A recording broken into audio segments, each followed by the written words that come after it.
চাঁদপুরে 7 মার্ডারের রহস্য উদ্ঘাটন হয়নি এখনো। 8 থেকে 9 জন হামলা চালায় জানিয়েছেন বেঁচে থাকা একমাত্র ব্যক্তি। পরিকল্পিত হত্যাকাণ্ড বলছে পুলিশ।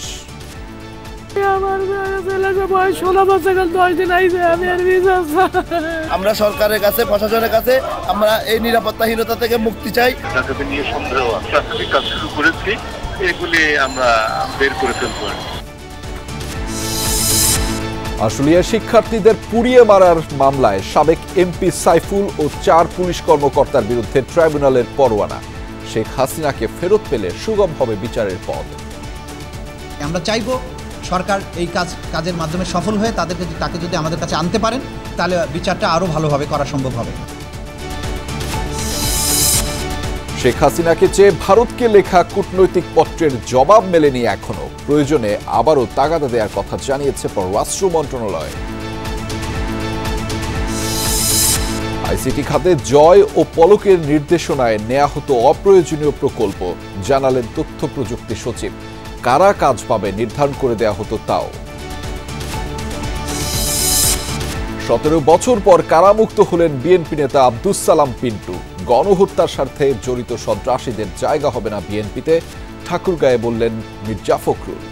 গণতন্ত্রকে প্রতিষ্ঠিত করা, রেস্টোরেশন অফ ডেমোক্রেসি, জনগণের যে শাসন, সেই শাসনকে স্থাপিত করতে হবে।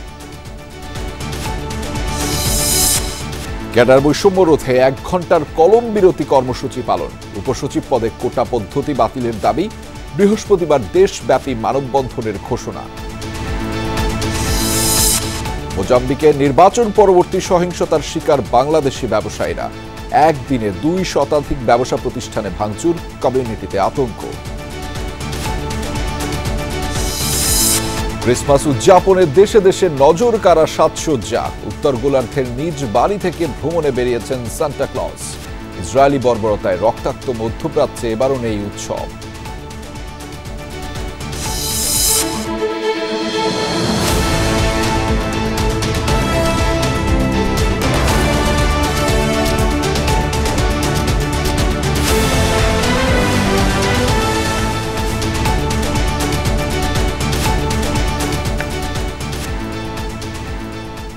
দর্শক, আমন্ত্রণ সন্ধ্যার বাংলাদেশের আয়োজনে আপনাদের সঙ্গে আছি আমি আহমেদ রেজা। এতক্ষণ শিরোনাম দেখছিলেন, এবার জানাচ্ছি বিস্তারিত। হস্তান্তর করা হয়েছে চাঁদপুরে নিহত 7 জনের মরদেহ। দুপুরে স্বজনদের কাছে মৃতদেহ হস্তান্তর করে জেলা প্রশাসন। এ সময় তাদেরকে দেয়া হয় অর্থ সহায়তা। নির্মম এই হত্যাকাণ্ডের কারণ সম্পর্কে এখনও অজানা সবকিছু। প্রশাসন বলছে সর্বোচ্চ গুরুত্ব দিয়ে এগুচ্ছে তদন্ত কাজ। সহকর্মী কাদের পলাশকে সঙ্গে নিয়ে চাঁদপুর থেকে আরও বিস্তারিত জানাচ্ছেন তাজনুর ইসলাম, ছবি তুলেছেন মাহমুদুর রহমান জয়। একে একে লাশবাহী গাড়িতে তোলা হলো 7টি নিথর দেহ। দিন দুয়েক আগে যারা ছিলেন প্রাণোচ্ছল টকবগে তরুণ, আজ তারা নিষ্প্রাণ মৃত। মরদেহ বুঝে নিতে সকাল থেকেই চাঁদপুর সরকারি হাসপাতালের মর্গের সামনে আসতে থাকেন নিহতদের স্বজনরা। তাজা প্রাণগুলো আর নেই এ কথা কেউ যেন ভাবতেই পারছেন না। এই সুষ্ঠু বিচারটাই চাই আমরা, যাতে পরবর্তীতে আর কোনো নাবিক ভাই যাতে এই সমস্যায় না পড়ে। আমার ছেলেকে বয়স 16 বছর, 10 দিন আইছে, আমি আর বিচার আমার ছেলে রবিবার 7টা বাজে কোথায় নেই আমার সাথে। সকালে চাঁদপুরের হাইমচরে নিহতদের ময়না তদন্তের জন্য নেওয়া হয় মর্গে। দুপুরে নিহত 7 জনের মরদেহ পরিবারের কাছে হস্তান্তর করা হয়। এর আগে জেলা প্রশাসন আর নৌ পুলিশের পক্ষ থেকে স্বজনদের দেওয়া হয় অর্থ সহায়তা। নৌ পুলিশ বলছে 7 মার্ডারের ঘটনায় নিজেরাই প্রস্তুতি নিচ্ছেন মামলার। তদন্তে সর্বোচ্চ গুরুত্ব দেওয়ার কথা জানান জেলা প্রশাসক। মোটিভ অনুযায়ী আমাদের কাছে যেটা মনে হয়েছে যে নদীপথে প্রায় সময় ডাকাতি হয়, আর যেহেতু জাহাজটাতে আমাদের শার্ট ছিল, শার্টটাও খুব মূল্যবান জিনিস, সুতরাং চুরি এবং ডাকাতি এরকমটাই কিছু হতে পারে। আমাদের কাছে এরকমটাই মনে হয়েছে। স্বাভাবিকভাবে কাউকে হত্যা করতে গেলে বা কাউকে মারতে গেলে যদি কোনো ডাকাত দল মারতে যায় তাহলে সে নিজেকে প্রোটেক্ট করবে। সেক্ষেত্রে তার হাত হোক, শরীরে পা হোক বা অন্য কোনো জায়গা হোক, যে কোনো অঙ্গ প্রত্যঙ্গে একাধিক আঘাতের চিহ্ন থাকবে। কিন্তু আমরা প্রত্যেকটা মৃতদেহ খুঁটিয়ে খুঁটিয়ে দেখেছি যে শুধুমাত্র মাথায় আঘাত করা হয়েছে। সোমবার দুপুরে হাইমচরের মাঝের চর এলাকায় এমভি আল বাখেরা জাহাজ থেকে উদ্ধার করা হয় 5 শ্রমিকের রক্তাক্ত দেহ। পরে হাসপাতালে মারা যায় আরও 2 জন। আর বেঁচে থাকা একমাত্র ব্যক্তি কাতরাচ্ছেন হাসপাতালের বিছানায়। তবে হত্যাকাণ্ডের মোটিভ সম্পর্কে জট খোলেনি এখনও। শেষবারের মতো বাড়িতে ফিরছেন মাগুরার মাজেদুল। তবে তার এমন ফেরা কারোরই প্রত্যাশা ছিল না। কেন, কী কারণে তিনি এমন নির্মম হত্যাকাণ্ডের শিকার হলেন সে বিষয়েও জানে না কেউ কোনো কিছু। তবে এই ঘটনার সুষ্ঠু তদন্ত এবং অপরাধীরা শাস্তির মুখোমুখি হবে এমন প্রত্যাশা করছে পরিবার। তাজনুর ইসলাম, যমুনা নিউজ, চাঁদপুর। চাঁদপুরের মেঘনায় সারবাহী জাহাজের নৃশংস হত্যাকাণ্ডের ঘটনায় একমাত্র বেঁচে থাকা জুয়েল রানার অবস্থা আশঙ্কামুক্ত। কেটে ফেলা শ্বাসনালীতে কৃত্রিম টিউব বসানো হয়েছে তার। কথা বলতে না পারলেও কাগজে লিখে পুলিশের কাছে ঘটনার বর্ণনা দিয়েছেন জুয়েল রানা। পুলিশ বলছে ডাকাতি নয়, পরিকল্পিতভাবে ঘটানো হয়েছে এই ঘটনা। উদ্ধারের পর প্রাথমিক চিকিৎসা দিয়ে রাতেই চাঁদপুর থেকে ঢাকা মেডিকেলে নিয়ে আসা হয় জাহাজটির সুকানি জুয়েল রানাকে। সে সময় অ্যাম্বুলেন্সে কাগজে লিখে ঘটনার বর্ণনা দিতে চেয়েছিলেন জুয়েল, কিন্তু শুধুমাত্র লিখতে পেরেছিলেন নিজের নাম।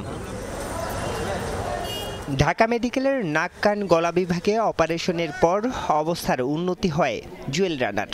রাতেই আবারও কাগজে লিখে নৌ পুলিশের কাছে ঘটনার বর্ণনা দেন জুয়েল। লিখেন, ঘাটে নোঙর করার পর ভোর 4টার দিকে 8 থেকে 10 জনের দলটি অতর্কিত হামলা চালায় তাদের উপর, কিন্তু কে বা কারা এই হামলা চালিয়েছে তা নিশ্চিত হতে পারেননি তিনি। 8-9 জনের মতো ছিল, একবারে ঢুকছে, ঘুমাইতে গেছে, অলরেডি ঘুমের মধ্যে একটা ভান আসছে। ওই সময় কেউ দরজা নক করছে, নক করার পরে ও দরজা খুলছে, খুললে পরে লাথি দেয়, ওর একটা পোজ দিয়ে দিছে, পোজ দিলে ও ফালাই দেওয়ার পর ওর 3 ঘন্টা কোনো জ্ঞান ছিল না। জুয়েল রানাকে 24 ঘন্টার পর্যবেক্ষণে রেখেছে চিকিৎসকরা। শঙ্কামুক্ত হলেও শরীর জুড়ে রয়েছে ব্যথা, সমস্যা হচ্ছে শ্বাস নিতে। যেরকম ছিল সবার সাথে মনে করেন একটু ইশারা দিয়ে কথা বলছে, কিন্তু কাজকর হাসি কাশি বিভিন্ন ব্যথা মনে করেন এগুলো বেড়ে গেছে। ইশারায় বলছে যে আমার খুব ব্যথা লাগতেছে, বিভিন্ন সমস্যা হইতেছে। দুপুরে জুয়েলের সাথে কথা বলার চেষ্টা করেন সিআইডির ক্রাইম সিন ইউনিট। নৌ পুলিশ বলছে ঘটনার মোটিভ জানতে তদন্ত শুরু করেছে একাধিক টিম। প্রাথমিকভাবে তো এটা ডাকাতি নিয়ে সন্দেহ আছে। তাদের মোবাইলগুলিও ফেলে গেছে, 4টা মোবাইল। প্রাথমিক কাজ শুরু করেছি, এগুলি আমরা বের করে ফেলবো। সোমবার বিকেলে চাঁদপুরের মেঘনা নদীতে আল বাখেরা জাহাজ থেকে উদ্ধার করা হয় 5 জনের মরদেহ। গুরুতর আহত আরও 3 জনকে হাসপাতালে নেওয়া হলে 2 জনকে মৃত ঘোষণা করেন চিকিৎসকরা। আরিফুর রহমান সবুজ, যমুনা নিউজ, ঢাকা। 5 জুলাই আশুলিয়ায় 6 ছাত্রকে পুড়িয়ে হত্যার মামলায় ঢাকা 19 আসনের সাবেক এমপি সাইফুল ইসলামকে গ্রেফতারের নির্দেশ দিয়েছেন আন্তর্জাতিক অপরাধ ট্রাইব্যুনাল। এই মামলায় চাকরিতে থাকা 4 পুলিশ কর্মকর্তার বিরুদ্ধেও গ্রেফতারি পরোয়ানা জারি করা হয়েছে। আসামিদের গ্রেফতারের অগ্রগতি জানাতে 26 জানুয়ারি পরবর্তী শুনানির দিন ধার্য করা হয়েছে। সকালে প্রসিকিউশনের আবেদনের শুনানি শেষে আন্তর্জাতিক অপরাধ ট্রাইব্যুনাল এই আদেশ দিয়েছেন। বৈষম্য বিরোধী ছাত্র আন্দোলনের তোড়ে 5 আগস্ট সরকার পতন হয়। সেদিন আশুলিয়াতে গুলি করে ও পুড়িয়ে 6 ছাত্রকে হত্যা করা হয়। সেই ঘটনায় 11 সেপ্টেম্বর শেখ হাসিনা সহ 70 জনের বিরুদ্ধে পৃথক 2টি অভিযোগ দায়ের করা হয়। সেই আবেদনের পর তদন্ত শেষে প্রসিকিউশন আসামিদের গ্রেপ্তারের আবেদন করলে ট্রাইব্যুনাল তা মঞ্জুর করেন। স্থানীয় সাবেক এমপি সাইফুল ইসলাম ও 4 পুলিশ কর্মকর্তাকে গ্রেপ্তারের নির্দেশ প্রদান করা হয়েছে। এই 4 জন আর সাইফুল ইসলাম ঢাকা 19-এর এমপি সেই সময়ের, তার বিরুদ্ধে আমরা গ্রেপ্তারি পরোয়ানা জারির জন্য আবেদন করেছিলাম। আদালত গ্রেপ্তারি পরোয়ানা জারি করেছেন আজকে, বলেছেন ইমিডিয়েটলি তাদেরকে অ্যারেস্ট করে আদালতে সোপর্দ করার জন্য। নামটা আমরা যেহেতু এই অতীতের অভিজ্ঞতা থেকে নাম বলা মাত্র পালিয়ে গেছে, সেজন্য আমরা এই মুহূর্তে বলছি না। 26 জানুয়ারি শুনানির পরবর্তী দিন ধার্য করা হয়েছে।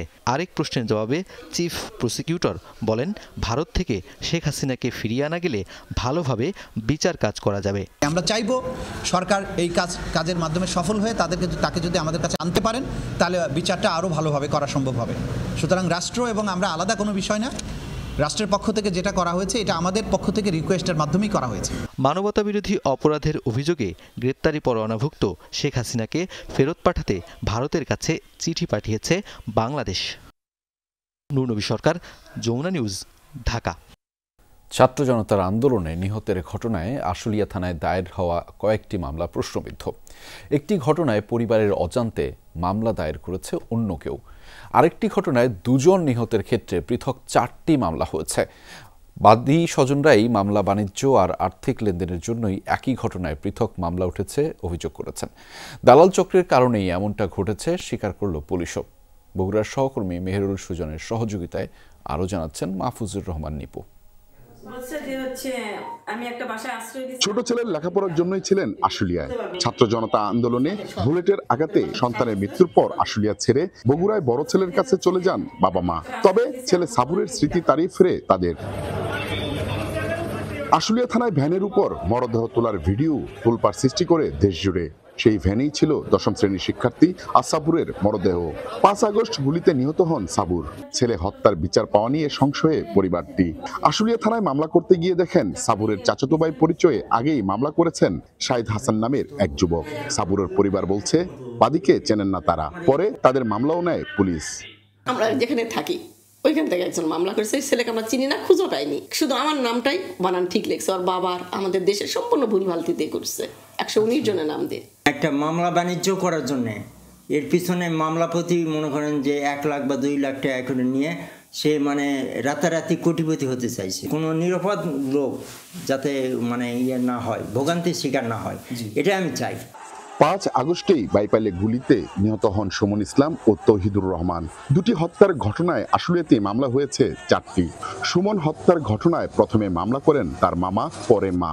আর তৌহিদুর হত্যাকাণ্ডের প্রথমে মামলা করেন স্ত্রী, পরে তৌহিদুরের ভাইও। একাধিক মামলা কেন হচ্ছে তার আরেকটি কারণ জানালেন আন্দোলনে নিহত আরেকজনের বাবা। টার্মিনালের মামলাটাই আমার আসল ছিল, ওইটাই আমি করছি। পরে এটা আবার করা লাগছে এখানে এলাকার নেতামেতারা বলছে যে আপনারা এখানে মামলাটা করেন, করলে ভালো হবে। সাভার থানার ভিতরে 80 জন যে ওনারা নাম দিল, কারে কারে দিল এটা আমরা সঠিক জানি না।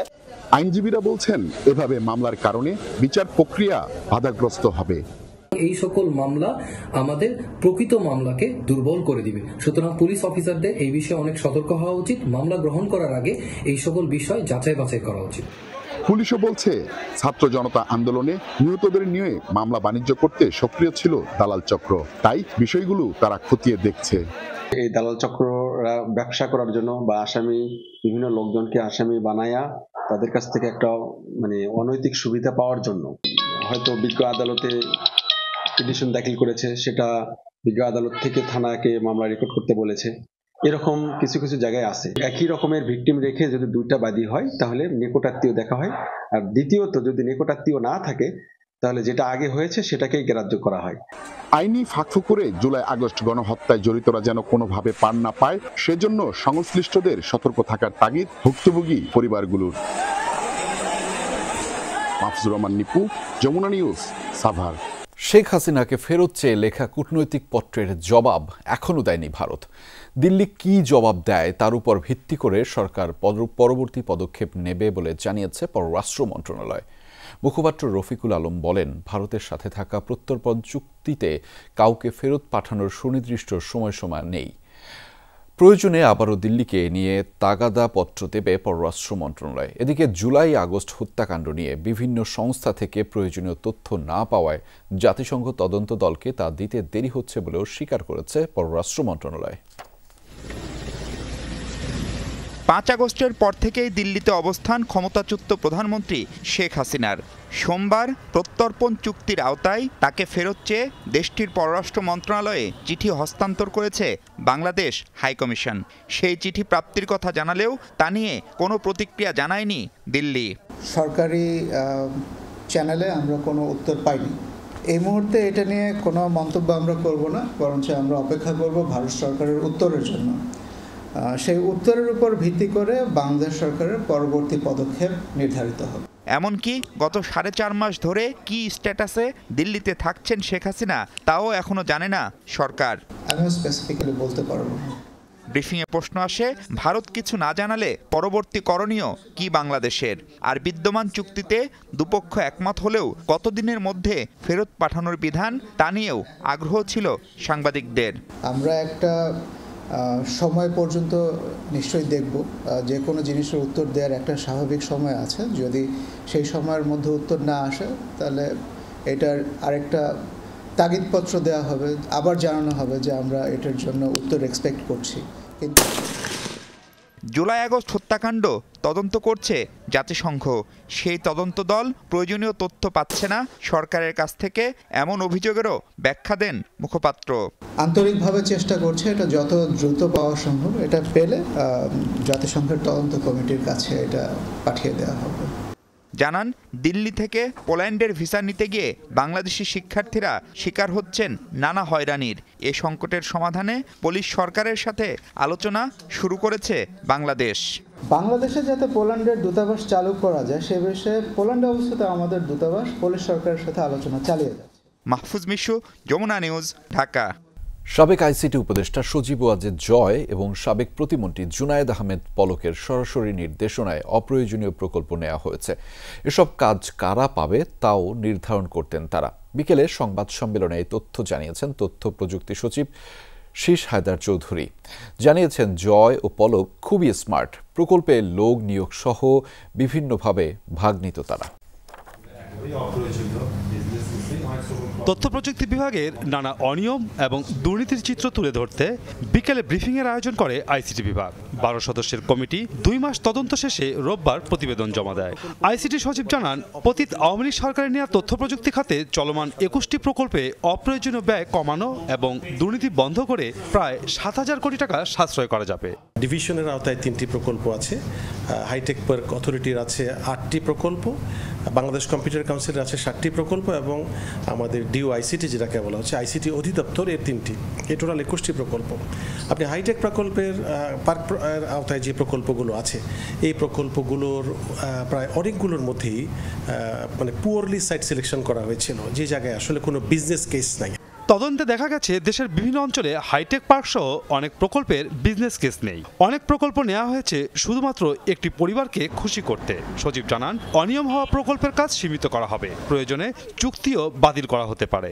এমন সমস্ত অ্যাপ তৈরি করা হয়েছে, একটা পরিবারের যে সদস্যরা ছিলেন প্রত্যেকের নামে একটি করে অ্যাপ তৈরি করা হয়েছে এবং একজনের নামে একাধিক অ্যাপ তৈরি করা হয়েছে।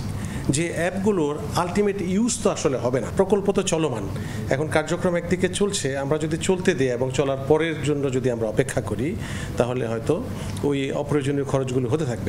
দেশি বিদেশি ও উন্নয়ন সংস্থার অর্থায়নে পরিচালিত প্রকল্পগুলোতে অনিয়ম ও দুর্নীতি হয়েছে, তাই নতুন ও ভালো প্রকল্পগুলোতে পুনরায় বিদেশি ঋণ পাওয়া কঠিন হবে বলে মনে করেন আইসিটি পলিসি অ্যাডভাইজার। এই ঋণ নির্ভর প্রকল্পগুলো যেহেতু দুর্নীতি এবং অব্যবস্থাপনার একটা কেন্দ্রবিন্দু হয়েছে, আমরা এখন বৈদেশিক ঋণের প্রশ্নে বাংলাদেশ সরকার একটা ঝামেলায় পড়েছে এবং একই সাথে ভাবমূর্তি সংকট এসেছে এবং পরবর্তীতে যেই মিনিংফুল যে দরকারি প্রকল্পগুলো আসবে সেই প্রকল্প ফান্ডিং নিয়েও কিছুটা অনিশ্চয়তা তৈরি হয়েছে বলে আমি মনে করি। সমাপ্ত প্রকল্পগুলো নিয়েও তদন্ত হবে। এ পর্যন্ত 65,000 কোটি টাকা ব্যয় হয়েছে, এর স্বচ্ছতা নিয়েও প্রশ্ন উঠেছে। মাসুদুজ্জামান রবিন, যমুনা নিউজ, ঢাকা। সাইবার সুরক্ষা অধ্যাদেশের খসড়া চূড়ান্ত করা হয়েছে। বিকেলে ফরেন সার্ভিস একাডেমিতে সংবাদ সম্মেলনে এই কথা জানিয়েছেন প্রধান উপদেষ্টার প্রেস সচিব শফিকুল আলম। জানিয়েছেন, উপদেষ্টা পরিষদের বৈঠকে গণভবনে জুলাই গণঅভ্যুত্থানের স্মৃতি জাদুঘর প্রতিষ্ঠা ও পদোন্নতি বঞ্চিত অবসরপ্রাপ্ত সরকারি কর্মকর্তাদের বঞ্চনা নিরসনে গঠিত সুপারিশ বাস্তবায়নের প্রস্তাবও অনুমোদন করা হয়েছে। তিনি বলেন, দক্ষিণ কোরিয়ার সাথে বাণিজ্য বাড়াতে আগ্রহী সরকার। আইনশৃঙ্খলা পরিস্থিতি নিয়ে করা বিভিন্ন প্রতিবেদনে প্রকৃত পরিস্থিতি উঠে আসছে না বলেও জানিয়েছেন তিনি। প্রধান উপদেষ্টা ডক্টর মোহাম্মদ ইউনূসের সভাপতিত্বে তার কার্যালয়ে উপদেষ্টা পরিষদের বৈঠক। বৈঠকে আলোচনা হয় সাইবার সুরক্ষা অধ্যাদেশের বিষয়। অধ্যাদেশের খসড়ায় দেয়া হয়েছে চূড়ান্ত অনুমোদন। এছাড়া গণভবনে জুলাই গণ অভ্যুত্থান স্মৃতি জাদুঘর প্রতিষ্ঠা ও পদোন্নতি বঞ্চিত অবসরপ্রাপ্ত সরকারি কর্মকর্তাদের বঞ্চনা নিরসনে গঠিত সুপারিশ বাস্তবায়নের প্রস্তাবও অনুমোদন করা হয়েছে। পরে বিকেলে রাজধানীর ফরেন সার্ভিস একাডেমিতে আয়োজিত এক সংবাদ সম্মেলনে এ বিষয়ে জানান প্রধান উপদেষ্টার প্রেস সচিব শফিকুল আলম। পদোন্নতি বঞ্চিত অবসরপ্রাপ্ত সরকারি কর্মকর্তাদের বঞ্চনা নিরসনে গঠিত কমিটির সুপারিশ বাস্তবায়নের বিষয়ে একটা আলাপ হয়েছে। এককালীন আনুমানিক 42 কোটি টাকা এবং পরবর্তীতে পেনশন বাবদ আনুমানিক বার্ষিক অতিরিক্ত 13 কোটি টাকা বরাদ্দ করার কথা বলা হয়েছে। সাইবার সুরক্ষা অধ্যাদেশ 2024-এর খসড়া চূড়ান্ত অনুমোদিত হয়েছে। গণভবনে জুলাই গণ অভ্যুত্থান স্মৃতি জাদুঘর এটার প্রতিষ্ঠার বিষয়ে আবার ক্যাবিনেটে আবার এটা একটা ফাইনাল ডিসিশন এসছে। এ সময় প্রেস সচিব বলেন, দ্রুত দক্ষিণ কোরিয়ায় বাংলাদেশের নতুন বাজার উন্মুক্তের ব্যাপারে আশাবাদী সরকার। জানান, বিদেশি বিনিয়োগকারীদের উৎসাহিত করতে সরকারের চেষ্টার কমতি নেই। এই গভর্নমেন্ট চাচ্ছে নতুন নতুন মার্কেটকে আরো কত ভালোভাবে এক্সপ্লোর করা যায়। That includes south Korea. South Korea এখন যেগুলো লেন্ডিং দেয় ওদের চেয়ে এত সফট লোনে কেউ লেন্ডিং দেয় না। বর্তমান আইন শৃঙ্খলা পরিস্থিতি নিয়ে করা কিছু প্রতিবেদনে ভুল তথ্য উপস্থাপিত হচ্ছে বলে দাবি করেন প্রেস সচিব। বলেন, প্রতি মাসে হওয়া খুনের মামলার অনেকগুলোর ঘটনাই পুরানো। 2015 সালে মার্ডার হয়েছে, ভয়ে ওনারা মার্ডার কেসটা দিতেই পারেন নাই। সেই মার্ডার কেসও এখন আমরা দেখছি যে 2-1 করছেন, কিন্তু এটার মানে এই না যে ওই মার্ডারটা সেই মাসেই হয়েছে। আপনি একটু দেখেন যে আপনার স্ট্যাটিস্টিক্সটা ঠিক আছে কিনা। এ সময় শেখ হাসিনার বিচার নিশ্চিতে সরকার অগ্রাধিকার ভিত্তিতে কাজ করছে বলেও জানান প্রেস সচিব। খুবই টপ প্রায়োরিটিতে এটা। তানভীর মৌসুম, যমুনা নিউজ, ঢাকা। 17 বছর পর কারাগার থেকে মুক্তি পেলেন বিএনপির ভাইস চেয়ারম্যান এবং সাবেক উপমন্ত্রী আব্দুস সালাম পিন্টু। 21 আগস্ট গ্রেনেড হামলা মামলায় লুৎফুজ্জামান বাবরের সাথে ফাঁসির দণ্ডপ্রাপ্ত আসামি ছিলেন তিনি। চলতি মাসে হাইকোর্ট ডেথ রেফারেন্স নাকচ করে আসামিদের আপিল মঞ্জুর করেন। মুক্তির পর জিয়াউর রহমানের সমাধিতে শ্রদ্ধা জানাতে গিয়ে বলেন, প্রতিহিংসার রাজনীতি চায় না বিএনপি। 21 আগস্ট গ্রেনেড হামলা মামলায় ফাঁসির দণ্ডপ্রাপ্ত আসামি ছিলেন বিএনপি নেতা আব্দুস সালাম পিন্টু। 2008 সালের জানুয়ারি মাস থেকে ছিলেন কারাবন্দী। দীর্ঘ 17 বছর কারাগারে থাকার পর গেল 1 ডিসেম্বর বিচারিক আদালতের রায়ের বিরুদ্ধে ডেথ রেফারেন্স নাকচ করে এবং আসামিদের আপিল মঞ্জুর করে হাইকোর্ট। এই মামলায় সম্পূরক অভিযোগপত্রের ভিত্তিতে বিচারিক আদালতের বিচার অবৈধ ও বাতিল ঘোষণা করা হয় এই রায়ে। মঙ্গলবার সকালে আব্দুস সালামের জামিনের কাগজপত্র কাশিমপুর কারাগারে পৌঁছালে তা যাচাই বাছাই শেষে তাকে মুক্তি দেয়া হয়। টাঙ্গাইল জেলা বিএনপির প্রতিষ্ঠাতা আব্দুস সালাম পিন্টু 1991, 1996 ও 2001 সালের জাতীয় সংসদ নির্বাচনে টাঙ্গাইল 2 আসন থেকে সংসদ সদস্য নির্বাচিত হয়েছিলেন। 2001 সালে তিনি শিক্ষা উপমন্ত্রীর দায়িত্ব পান। মুক্তির পর কাশিমপুর থেকে শহীদ জিয়ার সমাধিতে শ্রদ্ধা জানাতে আসেন আব্দুস সালাম পিন্টু। বলেন, প্রতিহিংসার রাজনীতি করতে চায় না বিএনপি। আমাদের ভুলে গেলে চলবে না। আওয়ামী লীগ যে কাজ করেছে আমরা সেই কাজ করব না। আওয়ামী লীগের লোকরা যে সমস্ত অপকর্ম করেছে আমরা সেই অপকর্ম করব না। আমরা বাংলাদেশকে গড়ে তুলতে চাই, বাংলাদেশের জনগণকে সাথে নিয়ে বাংলাদেশকে গড়ে তুলতে চাই। এ সময় উপস্থিত ছিলেন রিজভী আহমেদ ও নজরুল ইসলাম খান। জানিয়েছেন, অপকর্মকারীদের ঠাঁই নেই দলে, কোনো অন্যায় অবিচারের সাথে যুক্ত হবে না বিএনপি। বিএনপির নামধারী যারা অপকর্ম করবে তাদের কোনো স্থান নেই। তাদেরকে আমরা যে শেখ হাসিনার কোনো পুনরাবৃত্তি যেন না হয়, এই দেশকে আমাদেরকে সুন্দরভাবে গণতন্ত্রের পথে আমাদের পরিচালিত করতে হবে। এই মুক্ত বাংলাদেশে মুক্ত সালাম পিন্টুদের মাধ্যমে আগামী দিনে আমরা সেই বাংলাদেশ গড়ে তুলব যে বাংলাদেশের জন্য আমরা মুক্তিযুদ্ধ করেছিলাম। অলক হাসান, যমুনা নিউজ, ঢাকা। গণহত্যার সাথে জড়িতদের দলে জায়গা দেওয়া হবে না বলে হুঁশিয়ারি দিয়েছেন বিএনপি মহাসচিব মির্জা ফখরুল ইসলাম আলমগীর। বলেছেন, দুর্নীতি ও ফ্যাসিবাদ থেকে উত্তরণের জন্য গণতন্ত্রকেই বেছে নিতে হবে। ঠাকুরগাঁয়ে এক অনুষ্ঠানে কথা বলেছেন তিনি। নিজ জেলা ঠাকুরগাঁওয়ে জেলা বিএনপির উদ্যোগে অসহায় ও দরিদ্রদের মাঝে শীতবস্ত্র বিতরণ করেন বিএনপি মহাসচিব মির্জা ফখরুল ইসলাম আলমগীর। এ সময় সমসাময়িক বিষয় নিয়ে কথা বলেন তিনি। জানান, গণহত্যার সাথে জড়িতদের জায়গা দেয়া হবে না দলে। যারা সন্ত্রাসী, যারা গণহত্যার সঙ্গে জড়িত হয়েছিল, যারা হত্যা করেছে, দুর্নীতির সঙ্গে জড়িত, তাদের কাউকে বিএনপিতে নেওয়া হবে না। দুর্নীতি ও ফ্যাসিবাদ থেকে উত্তরণে গণতন্ত্রই একমাত্র উপায় মন্তব্য করেন দলের এই নীতি নির্ধারক। দুর্নীতি ফ্যাসিবাদ থেকে উত্তরণ একমাত্র উপায় হচ্ছে এটি গণতন্ত্রকে প্রতিষ্ঠিত করা। রেস্টোরেশন অফ ডেমোক্রেসি, জনগণের যে শাসন সেই শাসনকে স্থাপিত করতে হবে। হাইকমান্ডের নির্দেশ কঠোরভাবে মেনে চলতে কর্মীদের প্রতি আহ্বান জানান দলের এই নীতি নির্ধারক। আমি আশা করব যে সরকার। সাইফ আহমেদ, যমুনা নিউজ। 15 বছরে দেশে গুম ও হত্যার শিকার হাজারো মানুষের খবর পাওয়া যাচ্ছে না, এমনটাই জানিয়েছেন জামায়াতে ইসলামের আমির ডাক্তার শফিকুর রহমান। 1.5 যুগ পর গাইবান্ধায় কর্মী সম্মেলন করেছে দলটি। এতে যোগ দিয়ে আমির বলেন, শেখ হাসিনা সরকারের আমলে দফায় দফায় অত্যাচার জুলুম হয়েছে। 2006 সালে লগি বৈঠার তাণ্ডব চালিয়ে আওয়ামী লীগ সরকার 54 জন মানুষ খুন করেছে। পিলখানা হত্যাকাণ্ডের তদন্ত রিপোর্ট আলোর মুখ দেখেনি। সমাবেশ উপলক্ষে বিভিন্ন উপজেলা ও ইউনিয়ন থেকে জামায়াত ও সহযোগী সংগঠনের নেতাকর্মীরা যোগ দেন।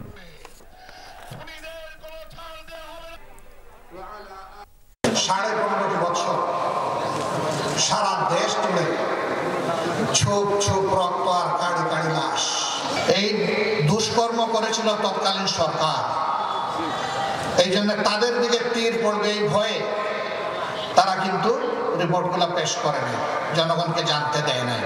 উপসচিব পদে কোটা পদ্ধতি বাতিল, সব ক্যাডারের একসাথে পদোন্নতি ও পরীক্ষার দাবিসহ ক্যাডার বৈষম্য রোধে 1 ঘণ্টার কলমবিরতি কর্মসূচি পালন করেছে আন্ত ক্যাডার বৈষম্য নিরসন পরিষদ।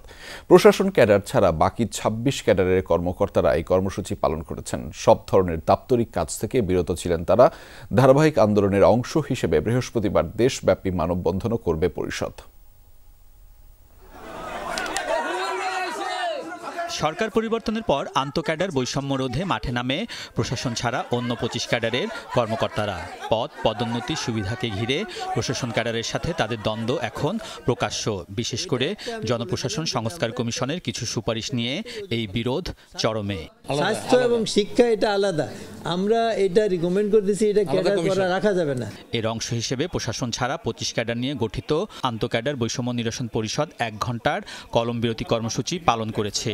কৃষি, প্রাণী, পরিসংখ্যান, বাণিজ্য সহ আন্দোলনরত ক্যাডারের সদস্যরা সকাল 11টা থেকে 12টা পর্যন্ত নিজ নিজ অধিদপ্তর ও অফিসে কর্মবিরতি পালন করেন। এ সময় সব ধরনের দাপ্তরিক কাজ থেকে বিরত ছিলেন তারা।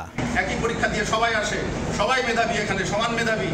তাদের অভিযোগ, পদোন্নতি এবং সুযোগ সুবিধায় তারা প্রশাসন ক্যাডারের বৈষম্যের শিকার। এজন্য কোটামুক্ত উপসচিব পুল গঠন, পরীক্ষার মাধ্যমে পদোন্নতি ও গ্রেড 1 পদ সৃষ্টির দাবি জানিয়েছেন। বলেন, প্রত্যেক ক্যাডারের সদস্যদের একই সাথে পদোন্নতি ও যোগদান এবং সমান সুযোগ সুবিধা নিশ্চিত করতে হবে।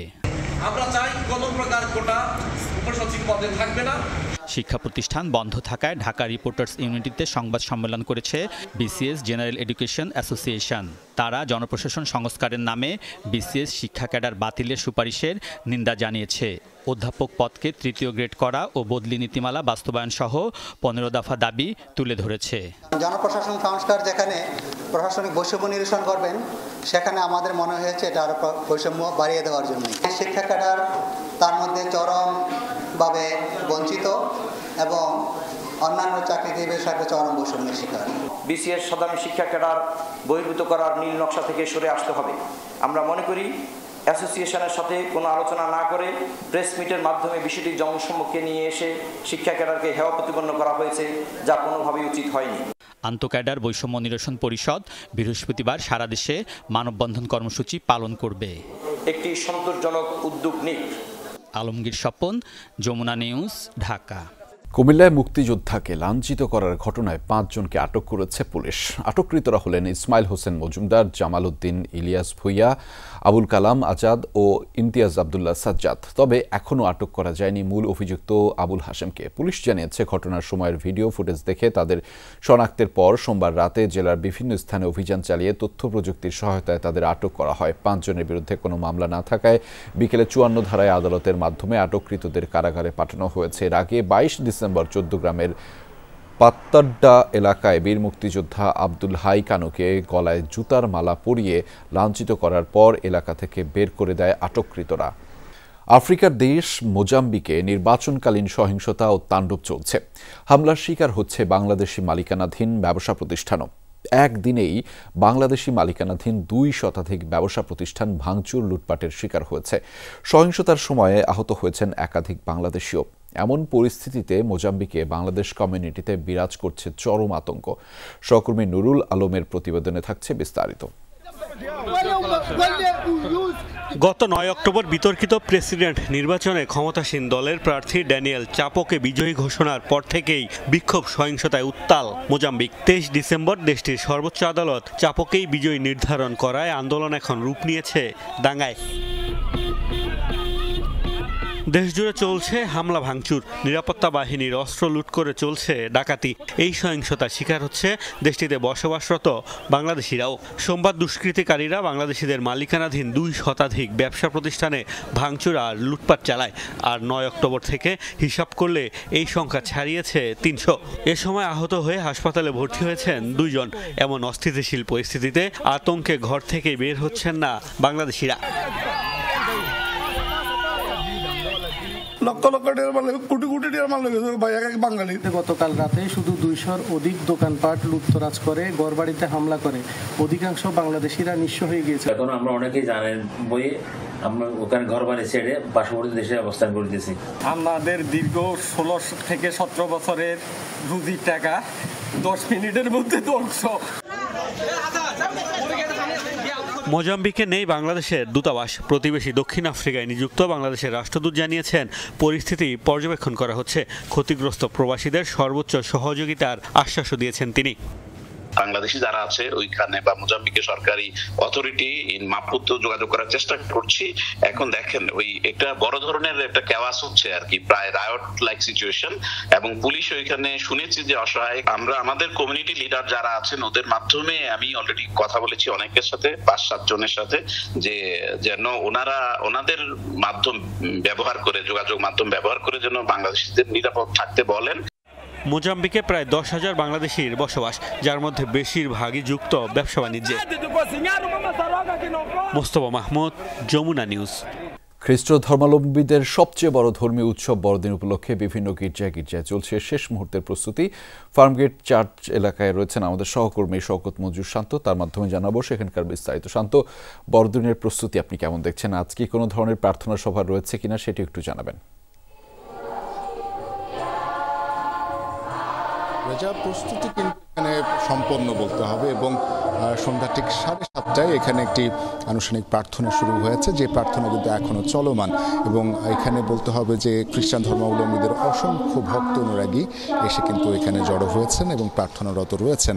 এবং যীশু খ্রিস্টের জন্মদিনকে পালন করতে ঠিক তার আগ মুহূর্তের যে সন্ধ্যা, ক্রিসমাস ইভ, সেই সময়টিতে এসে তারা কিন্তু গানে গানে স্তুতি গানে শ্রীকৃষ্ণ যীশু খ্রিস্টকে তারা কিন্তু স্মরণ করছেন, এবং যীশু খ্রিস্টের জীবন বন্দনায় কিন্তু তারা এখানে প্রচার করছেন, এবং তারা প্রার্থনা করছেন এই বিশেষ যে দিনটি বড়দিন, সেই বড়দিন তাদের সবার জন্য শান্তি বয়ে আনবে। এবং সকলে মিলে প্রার্থনা করছেন শুধু বাংলাদেশ নয়, সারা পৃথিবীর মানুষ যাতে সুখ শান্তিতে থাকে এবং সারা পৃথিবীতেই যেন শান্তি বিরাজ করে, এমন প্রার্থনা কিন্তু তারা এখানে করছেন। বেশ কয়েকজনের সাথে কথা হচ্ছিল, এখানে যারা পুরোহিত রয়েছেন তারা কিন্তু কথা বলছিলেন আমাদের সাথে, এবং পুণ্যার্থী যারা এখানে এসেছেন তারা আগামীকালকের জন্য নানা ধরনের প্রস্তুতি নিয়ে কিন্তু সরগরম রয়েছেন। তারা প্রত্যাশা করছেন আগামীকাল তারা বেশ সগৌরবে তাদের যে আয়োজন, সেই আয়োজন তারা সম্পন্ন করতে পারবেন।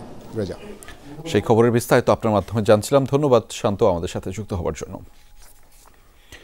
এদিকে ক্রিসমাস উদযাপনে প্রস্তুত গোটা বিশ্ব। যীশু খ্রিস্টের জন্মদিন উপলক্ষে দেশে দেশে নজর কাড়া সাজসজ্জা। উত্তর গোলার্ধের নিজ বাড়ি থেকে ভ্রমণে বেরিয়েছেন সান্টা ক্লজ, সাথে উপহারও রয়েছে।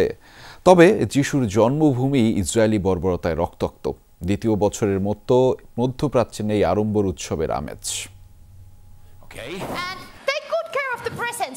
উত্তর গোলার্ধে চিরচেনা পোশাকে সান্টা ক্লজ, সাথে লাল রঙের ঝোলায় বাহারি উপহার। শিশুদের মাঝে বিলি করতেই নোরাডে যাত্রা। এক নজর তাকে দেখতে তাই হাড় কনকনে ঠান্ডা উপেক্ষা করে হাজির বহু মানুষ। আজ এই আনন্দের দিনের অংশ হতে পেরে আমি খুবই খুশি। নিজের সর্বোচ্চ দিয়ে চেষ্টা করলে জীবন হবে সহজ সুন্দর। সবাইকে মেরি ক্রিসমাস। ক্রিসমাস উপলক্ষে বিশ্বজুড়েই নানা আয়োজন, বর্ণিল সাজ ইউরোপ আমেরিকায়। পিছিয়ে নেই মধ্যপ্রাচ্য। নজরকাড়া আলোকসজ্জার পাশাপাশি উল্লাসে মাতোয়ারা খ্রিস্ট ধর্মানুসারীরা। বড়দিনের পরই আসবে নতুন বছর, তাই ঝাঁ চকচকে সাজসজ্জা মিশরের রাজধানী কায়রোতে। সান্টা বুড়োর সাথে সাক্ষাতের মাধ্যমে দুবাইতেও জমে উঠেছে ক্রিসমাস আয়োজন। বড়দিনের এই সময়টার জন্য অপেক্ষা করে থাকি আমরা। চারদিকে এত আলোকসজ্জা দেখতে খুবই ভালো লাগে। আমরা ঘুরে ঘুরে চারপাশ উপভোগ করছি, ট্রেনে চড়েছি, সান্টা ক্লজের সাথে দেখা করেছি, দারুণ লাগছে আমাদের। তবে উৎসবে সামিল হতে পারছে না যুদ্ধবিধ্বস্ত দেশগুলো। টানা দ্বিতীয় বছরের মতো ক্রিসমাসের আড়ম্বর নেই খোদ যিশুর জন্মভূমি বেথলেহেমে। আয়োজনহীন ইসরায়েলি হামলায় বিপর্যস্ত লেবাননও। ভেঙে ধসে পড়া চার্চের উপর কোনো মতে দাঁড়িয়ে আছে সাজসজ্জাহীন ক্রিসমাস ট্রি। আয়োজন বলতে এটুকুই। সাবরিনা নুসরাত, যমুনা নিউজ। দর্শক, এই ছিল আজকে সন্ধ্যার বাংলাদেশের আয়োজনে। এতক্ষণ আমাদের সাথে থাকার জন্য আপনাদের সবাইকে ধন্যবাদ।